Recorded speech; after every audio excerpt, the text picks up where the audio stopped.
Hello guys, welcome to logical study YouTube channel. तो चलिए आज हम पढ़ेंगे दो बिंदुओं के बीच की दूरी हम कैसे निकालते हैं।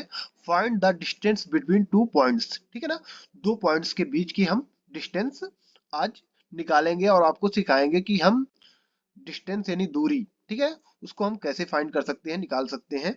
तो चलिए हम इस वीडियो को शुरू करते हैं।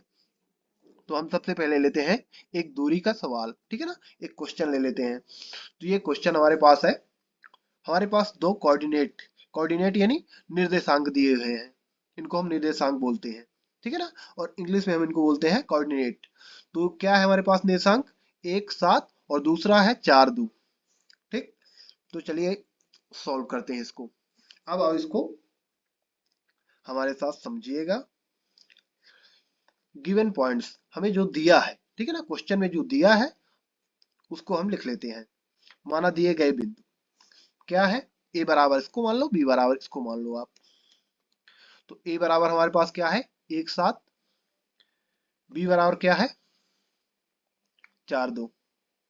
अब हम बनाएंगे डायग्राम और उसके थ्रू आपको हम अच्छी तरह समझाएंगे कि हम दो बिंदुओं के बीच की दूरी कैसे काउंट करते हैं, कैसे निकालते हैं उसको। सबसे पहले हम बनाते हैं एक सीधी रेखा, है ना, ये लाइन। अब इस लाइन में ये जो पॉइंट है ये एक बिंदु कहलाएगा, और जहां ये रेखा एंड होती है ये दूसरा इसका पॉइंट कहलाएगा। इसमें क्या हुए? दो बिंदु है, तो हम इसको बोल सकते हैं 2D।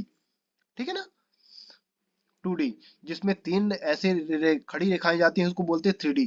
जैसे 2D में क्या होते हैं? दो बिंदु होते हैं, निर्देशांक में दो बिंदु रहेंगे। जैसे एक है 1 और एक है 7, और 3D में क्या रहेंगे? तीन बिंदु रहेंगे। यहाँ कॉमा करके एक और होती संख्या, ठीक है ना, तो उसको हम 3D बोलते हैं। तो चलिए यहाँ इसको पहले समझते हैं। अब ये नाम दे देते हैं हम इसको A और दूसरे को दे देते हैं B। ये दो बिंदु है हमारे पास। अब इनके बीच का डिस्टेंस ही हमें मालूम करना है।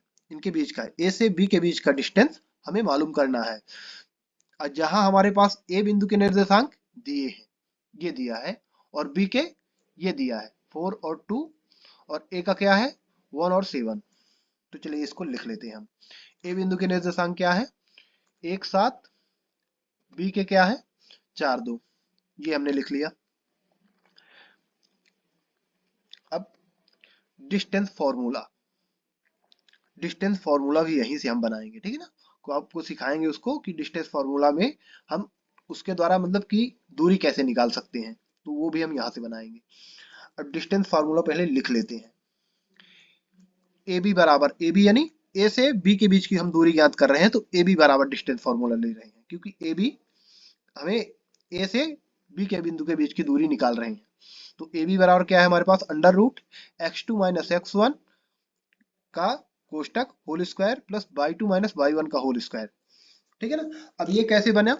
तो चलिए यहाँ हम मान लेते हैं कि इनको क्या मानते हैं, जैसे 1 और 7 है तो इनको हम एक्स वाई मानते हैं।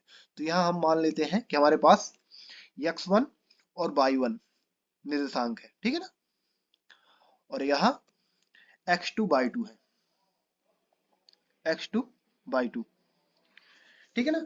अब ये दो निर्देशांक हमारे पास है, तो हम इनके बीच की दूरी निकालने के लिए क्या करेंगे? ये फॉर्मूला बनता है x2 माइनस x1। x2 कहाँ है? ये है, और x1 ये है, और y2 माइनस y1। y2 ये है और y1 ये है, तो y2 माइनस y1 और इनका होल स्क्वायर। तो ये क्या होता है? फॉर्मूला बनता है। उसी प्रकार हम यहाँ मानेंगे, ये जो बिंदु है तो इनको क्या मानेंगे? x बाई, और सेम ना हो, क्योंकि x बाई सेम ना हो तो उसके लिए हम क्या करते हैं? 1 लगा देते हैं। यहाँ पहले निर्देशांक में क्या करेंगे? x1 y1 कर देंगे और दूसरे में x2 y2 कर देंगे। अब आपको समझ में आ गया होगा कि ये क्या है? 1 x1 है, 7 क्या है? y1 है, और ये क्या है? 4 x2 है, और 2 क्या है? y2 है।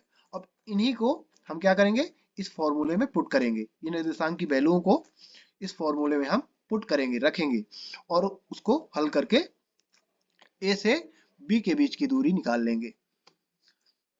ठीक है ना, ए से बी के बीच की दूरी, जिसको हम बीच क्या बोलते हैं? डिस्टेंस। ठीक है ना, दूरी यानी डिस्टेंस। तो चलिए इसको हम फॉर्मूले में पुट करते हैं। ए बी बराबर आएगा x2 की जगह ये 4 माइनस 1 x1 की जगह प्लस इसका होल स्क्वायर लगा देंगे प्लस बाई टू कहाँ है, ये देख सकते हो बाई टू निर्देशांक में 2 है और ये बाई टू, तो 2 माइनस 7 बाई वन कहाँ है, ये तो -7। अब ये हमने फॉर्मूले में ये निर्देशांक की वैल्यू पुट कर दिया। अब क्या करेंगे, इसको हल करेंगे। तो चलिए हल कर लेते हैं इसको। इसको हल करेंगे तो 4 में 1 माइनस करेंगे तो 3 बचेगा, होल स्क्वायर लगा देंगे, लगा है ऑलरेडी, प्लस 7 में 2 माइनस करेंगे, बड़ी संख्या का चिन्ह आएगा, प्लस माइनस घटेगा, तो क्या आ जाएगा यहाँ -5 और होल स्क्वायर लगा दिया हमने। अब क्या करेंगे, अब आप यहाँ ये समझिएगा कि कोई भी संख्या है यदि माइनस में है और उसका वर्ग है तो वो हमेशा प्लस में आती है, तो ये -5 जो लिखा है तो ये प्लस में आएगा। तो इसको अगले स्टेप में हल करते हैं।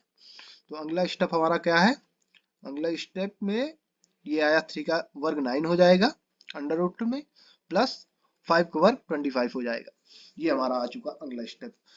अब इसको क्या करेंगे, ऐड कर देंगे। तो 25 में 9 को ऐड कर दो आप, 25 9 34 हो जाएगा, ये 25 5 30 4 34। ये भी बराबर आ जाएगा अंडर रूट 34।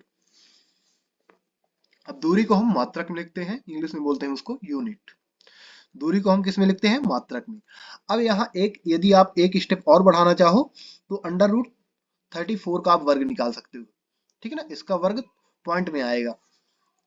तो यहाँ आप लिख सकते हो ए बी बराबर 5.83, इसका कुछ वर्ग आएगा ये, और मात्रक यूनिट, ये आप दूरी के लिए लगाते हो, ठीक है ना। दूरी का मात्रक क्या होता है, मात्रक लिखते हैं दूरी में, ठीक है ना, और यूनिट दूरी को डिनोट करने के लिए मात्रक होता है, ये आप समझो। तो इस प्रकार हम दो बिंदुओं के बीच की दूरी फाइंड कर सकते हैं, निकाल सकते हैं। तो यहाँ आपको गाइस अच्छी तरह समझ में आ गया होगा डायग्राम में। यदि किसी प्रकार का आपको डाउट आता है तो आप कमेंट बॉक्स में कमेंट करें, हम उसको ऑलरेडी अगले वीडियो में समझाएंगे। तो चलिए गाइस, ये वीडियो हम समाप्त करते हैं और आशा करते हैं कि आपको ये वीडियो अच्छी तरह समझ में आ गया होगा कि दो बिंदुओं के बीच की दूरी आप कैसे निकालना है आपको। तो इसी के साथ ही वीडियो समाप्त करते हैं। जय हिंद, जय भारत।